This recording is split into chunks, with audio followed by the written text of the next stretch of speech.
కష్టం ఒకరిది, పేరు మరొకరిది. ఇది రాష్ట్రంలో ప్రస్తుత పరిస్థితి. బీఆర్ఎస్ హయాంలో చేపట్టిన ఉద్యోగాల భర్తీని కూడా తమ ఘనతగానే కాంగ్రెస్ చెప్పుకోవడంపై విమర్శలు వినిపిస్తున్నాయి. గత బీఆర్ఎస్ ప్రభుత్వ హయాంలో రాష్ట్రంలో స్టాఫ్ నర్సుల భర్తీ చేపట్టారు. నోటిఫికేషన్ల నుంచి పరీక్ష ఫలితాల వెల్లడి కూడా జరిగింది. తీరా నియామక పత్రాలు అందించే సమయంలో ఎన్నికల కోడ్ రావడంతో పోస్టింగ్ల భర్తీ నిలిచిపోయింది. ప్రస్తుతం కొలువుదీరిన కాంగ్రెస్ ప్రభుత్వం స్టాఫ్ నర్సులకు నియామక పత్రాలు అందించి తమ ఘనతగా చెప్పుకుంటుందని మాజీ మంత్రి ఎమ్మెల్యే హరీష్ రావు విమర్శించారు.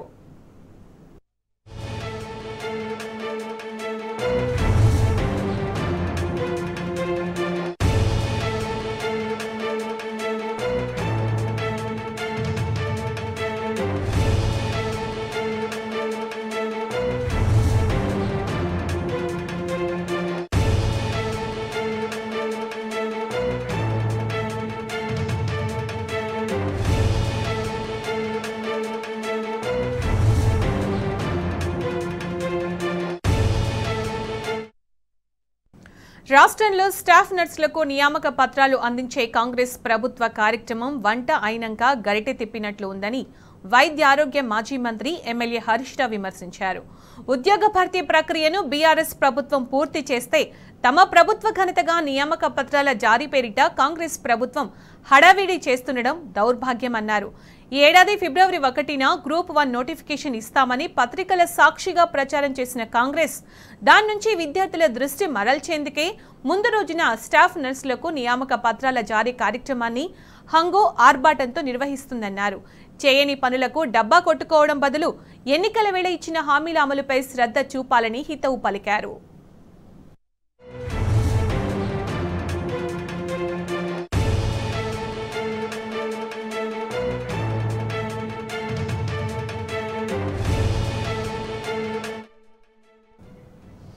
తెలంగాణ బీసీ హక్కుల కోసం యునైటెడ్ పూలే ఫ్రంట్ ఆవిర్భవించింది. భారత జాగృతి సమన్వయంతో యునైటెడ్ పూలే ఫ్రంట్ ఉద్యమాలు చేపట్టనుంది.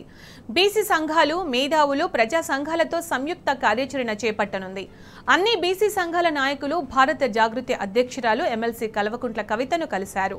పూలే విగ్రహ ఏర్పాటు కోసం కృషి చేస్తున్నందుకు ఆమెను అభినందించారు. బీసీ డిమాండ్ల పరిష్కారం కోసం యునైటెడ్ పూలే ఫ్రంట్ పేరిట ఉద్యమాలు చేపట్టాలని అందరూ కలిసి నిర్ణయించారు. ఫిబ్రవరి 2వ వారంలో ఇందిరా పార్కు వద్ద యూపీఎఫ్ ఆధ్వర్యంలో మహాధర్నా చేపట్టనున్నారు. యునైటెడ్ పూలే ఫ్రంట్ మహాధర్నాకు రాష్ట్రంలోని అన్ని బీసీ సంఘాలకు, ప్రజా సంఘాలకు ఆహ్వానం పంపనున్నారు. ఫిబ్రవరి 5 నుంచి 10 వరకు అన్ని జిల్లాల్లో పూలే యునైటెడ్ ఫ్రంట్ రౌండ్ టేబుల్ సమావేశాలు జరగనున్నాయి. త్వరలో అన్ని జిల్లాల్లో ఫ్రంట్ కమిటీలను ఏర్పాటు చేయనున్నారు. అసెంబ్లీ ప్రాంగణంలో పూలే విగ్రహ ఏర్పాటు పోరాటం కేవలం ఆరంభం మాత్రమేనని ఎమ్మెల్సీ కవిత అన్నారు. బీసీ హక్కుల కోసం సుదీర్ఘ పోరాటం చేస్తామని చెప్పారు.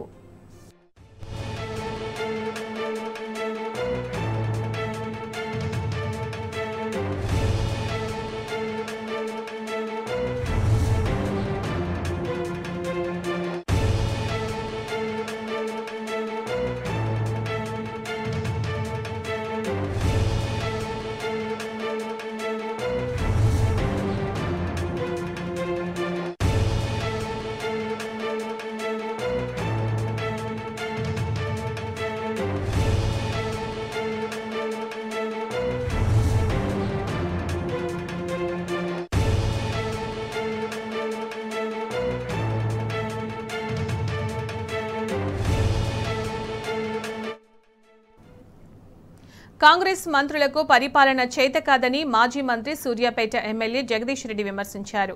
కేసీఆర్ నాయకత్వంలోని తెలంగాణ అభివృద్ధి కొనసాగుతుందని అన్నారు. కాంగ్రెస్ నేతలు చిల్లర రాజకీయాలు మానుకోకపోతే తరిమి కొడతామని హెచ్చరించారు. త్వరలోనే బీఆర్ఎస్ కు పట్టిన గ్రహణం వీడుతుందన్న ఆయన వచ్చే అన్ని ఎన్నికల్లో గులాబీ శ్రేణులంతా కష్టపడి మంచి ఫలితాలు సాధించాలని పిలుపునిచ్చారు. మేడ్చల్, మల్కాజ్గిరి జిల్లా శామీర్పేటలో నిర్వహించిన బీఆర్ఎస్ కృతజ్ఞత సభలో మాజీ మంత్రులు మల్లారెడ్డి, జగదీష్ రెడ్డి పాల్గొన్నారు. ఏం పని చేసేది వీళ్ళు అంతకుముందు తెలంగాణ రాకముందు?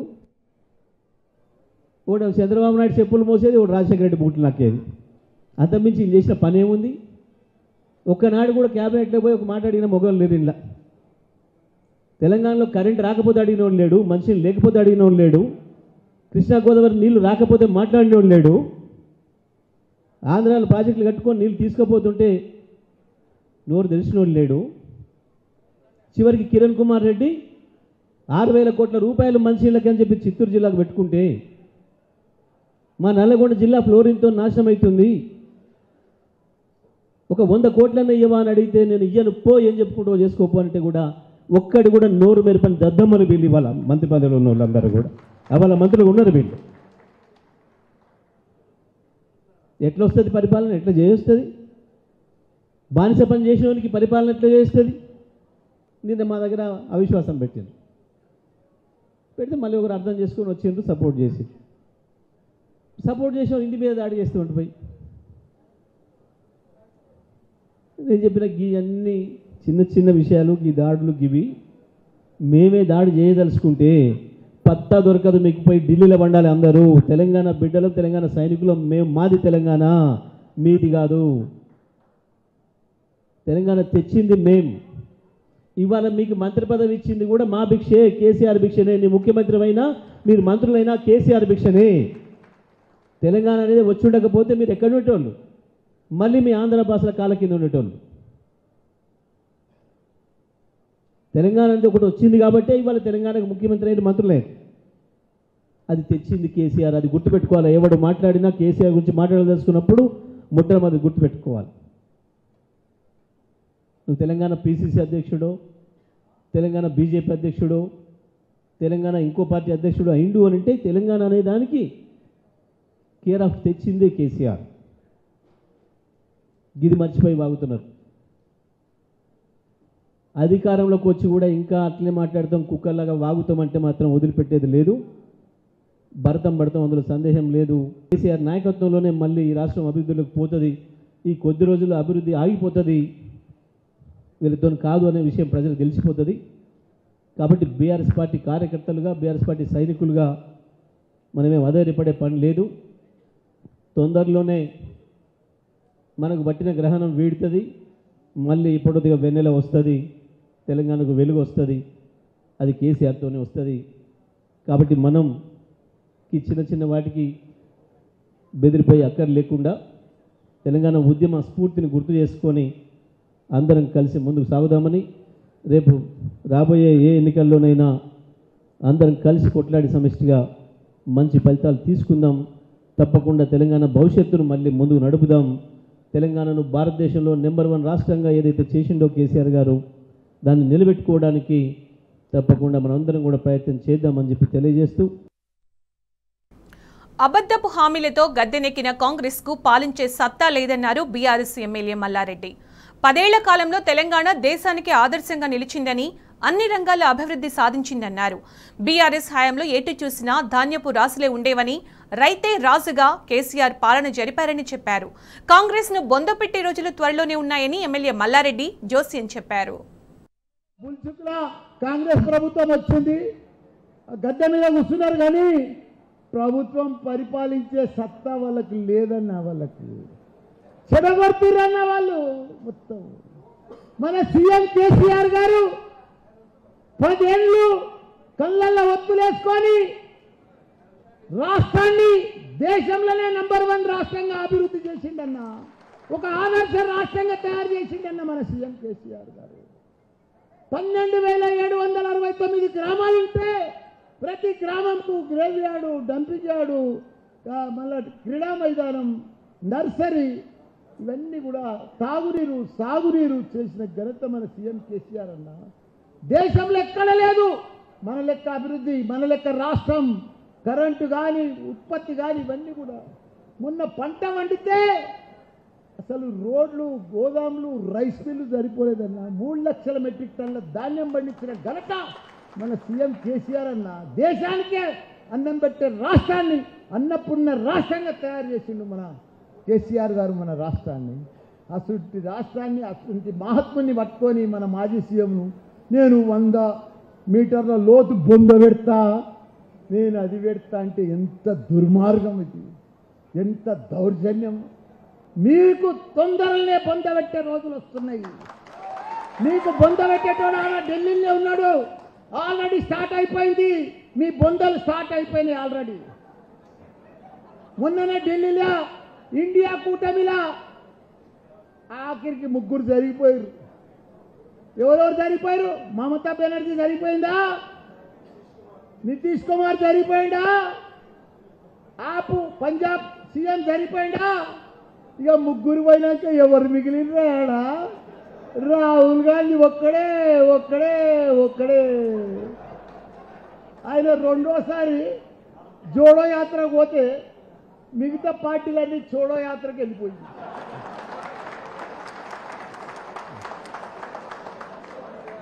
మాయ మాటలు చెప్పి మోసపూర్తి మాటలు చెప్పి మీరు ప్రభుత్వంలోకి వచ్చిండ్రు. తప్పు లేదు, మేము స్వాగతిస్తున్నాం.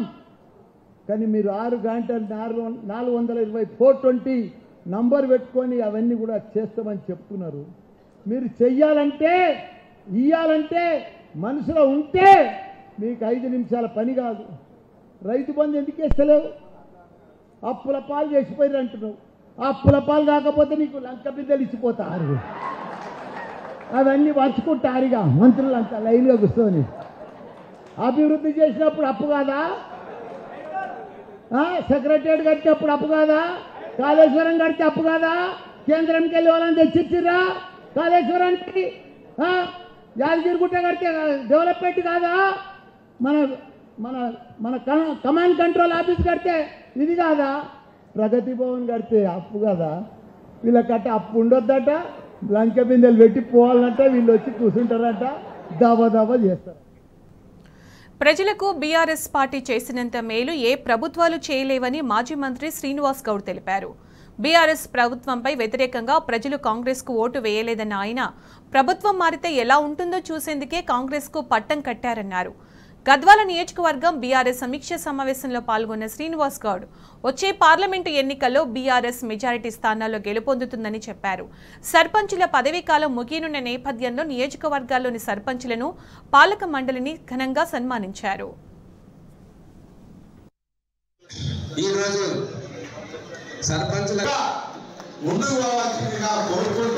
రాబోయే పార్లమెంట్ ఎన్నికల్లో మనం అందరం ఖచ్చితంగా టీఆర్ఎస్ పార్టీ అభ్యర్థి ఎవరైనప్పుడు కూడా మనము ఈసారి ఖచ్చితంగా గతంలో 50,000 మెజార్టీ ఇవ్వగలిగినాం. అదేవిధంగా మనం 28,000 మెజార్టీతో గతంలో గెలిచాం. ఈసారికి వచ్చినప్పుడు సగం తగ్గిపోయాం. సగం ఎందుకు 75% తగ్గినాం. నా ఎక్స్పెక్టేషన్ కూడా 20,000 పైన గెలిచినప్పుడు పూర్తిగా ధీమాగా ఉన్నా.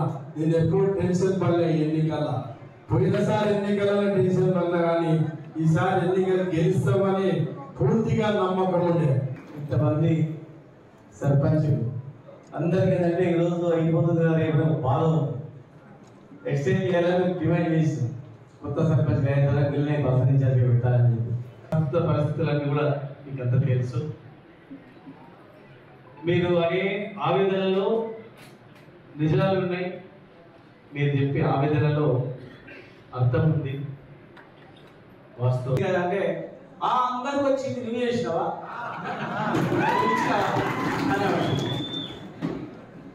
పెన్షన్ కార్డు వాళ్ళు ఇచ్చిన ఆఫీసర్కు డైరెక్ట్ అకౌంట్లో పడే, కళ్యాణ లక్ష్మి చెక్ డైరెక్ట్ వాళ్ళ అకౌంట్లోనే పడే, ఏదొచ్చినా ఏ సంక్షేమ పథకం వచ్చినా కూడా డైరెక్ట్ వాళ్ళ వరకే.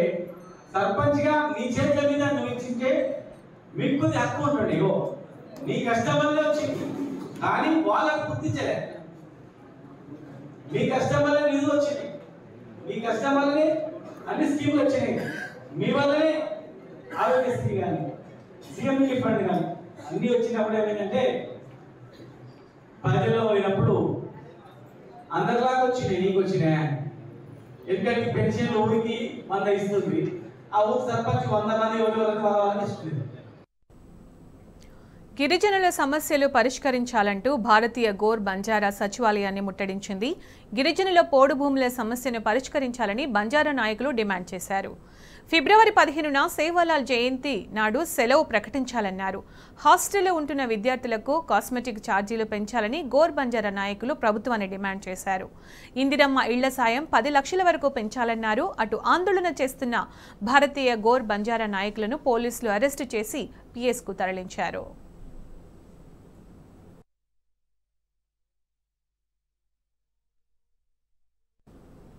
మహనీయుల చరిత్ర భావితరాలకు తెలియకుండా కాంగ్రెస్ కుట్రలు చేస్తోందని పెద్దపల్లి జెడ్పీ చైర్మన్ పుట్టా మధు ఫైర్ అయ్యారు.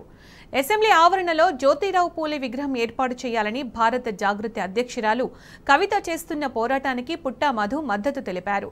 ఈ మేరకు మంథని నియోజకవర్గం నుంచి మద్దతు తెలుపుతున్నామన్న ఆయన సంతకాలతో కూడిన పత్రాన్ని స్పీకర్కు అందజేస్తామని చెప్పారు. తల్లి సావిత్రిబాయి పూలే విగ్రహాన్ని కూడా 2 విగ్రహాలను కలిపి పెట్టాలని మంత్రి నియోజకవర్గ బీఆర్ఎస్ పార్టీ పక్షాన గౌరవ స్పీకర్ గారికి సీఎం గారికి విజ్ఞప్తి చేస్తూ ఉన్నాను. కాంగ్రెస్ పార్టీ వాళ్ళు కవిత గారి విజ్ఞప్తిని ఆమోదించే ఆలోచన చేయాలి తప్ప కవిత గారు 10 సంవత్సరాలు ఏం చేసినారని తిరిగి దాడి చేయడాన్ని నేను పూర్తిగా ఖండిస్తూ ఉన్నాను. కవిత గారు ఇంతకుముందు బీఆర్ఎస్ పార్టీ ప్రభుత్వ హయాంలో శాసనసభ ప్రాంగణంలో లేనటువంటి బాబాసాహెబ్ బిఆర్ అంబేద్కర్ గారి విగ్రహాన్ని ఏర్పాటు చేయించడం కోసం కృషి చేసి బాబాసాహెబ్ బిఆర్ అంబేద్కర్ గారి విగ్రహాన్ని కూడా అక్కడ చేయడానికి కృషి చేసి దాన్ని పూర్తి చేయడం కూడా చేసిందని ఈ సందర్భంగా గుర్తు చేస్తూ ఆలోచన రావడమే గొప్పగా అది ఎవరు చేసిరనే దానికి కూడా పరిమితం లేకుండా ఇవాళ మహాత్మా పూలే గారి సావిత్రిబాయి పూలే గారి చరిత్ర ఈ దేశంలో ఎక్కువగా మరి చెప్పడానికి కోసం కృషి చేయాల్సిన అవసరం ముఖ్యంగా కాంగ్రెస్ పార్టీ పైననే ఉన్నదని, కాంగ్రెస్ పార్టీ మహనీయుల గురించి చెప్పి ఉంటే తయారు చేయబడ్డ సరస్వతి ఫోటో దగ్గర తల్లి సావిత్రిబాయి పూలే కనబడి ఉండేది. ఈ దేశానికి చదువులు అందించినటువంటి తల్లి సావిత్రిబాయి పూలేను వెలుగులోకి రానివ్వకుండా అడ్డుపట్టినటువంటి కాంగ్రెస్ పార్టీ ఇప్పటికైనా కవిత గారి ఆలోచనలను బలపరుస్తూ చదువుల కోసం ప్రయత్నం చేసిన సావిత్రిబాయి పూలే వారి విగ్రహాలను పెట్టడానికి కోసం మరి కృషి చేయాలని. మంత్రి కోమటిరెడ్డి వెంకటరెడ్డిపై బీఆర్ఎస్ మాజీ ఎమ్మెల్యే రవీంద్ర కుమార్ ఫైర్ అయ్యారు. 6 గ్యారంటీల అమలుపై ప్రజల తరఫున ప్రశ్నించిన భువనగిరి జెడ్పీ చైర్మన్ సందీప్ రెడ్డిపై మంత్రి కోమటిరెడ్డి చేసిన వ్యాఖ్యలు సరికాదన్నారు. ప్రశ్నించిన వారికి ఓపికతో సమాధానం చెప్పాల్సిన ప్రభుత్వం సహనం కోల్పోయినట్లు మాట్లాడడం ప్రజాస్వామ్యం కాదని సూచించారు. కేబినెట్ ర్యాంకు నాయకుడు సందీప్ రెడ్డిపై మంత్రి కోమటిరెడ్డి ప్రవర్తించిన తీరుకు క్షమాపణలు చెప్పాలని డిమాండ్ చేశారు. దాదాపుగా 50 రోజులు పూర్తిగా వస్తూ ఉన్నది. వారు ఏదైతే ఎన్నికల ప్రచారంలో భాగంగా వాళ్ళ పార్టీ ఎన్నికల మేనిఫెస్టో కానీ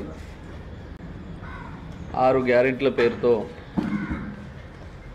100 రోజుల్లో పూర్తి చేస్తామని చెప్పిన హామీలన్నీ కూడా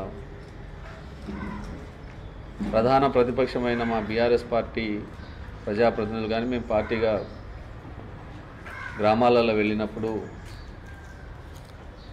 ప్రజలందరూ మీరు ప్రతిపక్షంలో ఉన్నారు, అధికార పార్టీ ఇచ్చిన హామీలను నెరవేర్చడం కోసం మీరు గట్టిగా అడగాలి, మీ గొంతు వినిపించాలని చెప్పి ప్రజలందరూ కూడా కోరుతూ ఉన్న సందర్భంలో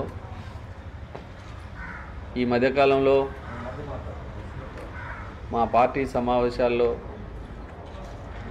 లేకపోతే శాసనసభ సమావేశాల్లో మా ప్రజాప్రతినిధులు, మా ఎమ్మెల్యేలు కానీ, మా పార్టీ వర్కింగ్ ప్రెసిడెంట్ కేటీఆర్ గారు కానీ, మాజీ మంత్రి వర్యులు హరీష్ రావు గారు, జగదీష్ రెడ్డి గారు ఒక బాధ్యత గల ప్రజాప్రతినిధులుగా వారు ప్రభుత్వాన్ని ప్రశ్నిస్తూ ఉన్నారు. ఎప్పుడైనా ఒక అధికారంలో వచ్చిన ప్రభుత్వం వారు ఏదైతే ప్రజలకు హామీలు ఇస్తారో ఆ హామీల నెరవేర్చడానికి ప్రయత్నం చేయాలి. లేకపోతే ఏదైనా కారణంతో ఆలస్యం అయితే ఈ కారణాల వల్ల కొంత ఆలస్యం అవుతూ ఉన్నది, ప్రజలు గమనించమని చెప్పి మంచి మాటలతో సమాధానం చెప్పాల్సిన బాధ్యత, ఓపికతో సమాధానం చెప్పాల్సిన బాధ్యత ప్రభుత్వానికి ఉంటుంది. ఇవి బులెటిన్ విశేషాలు. నమస్తే.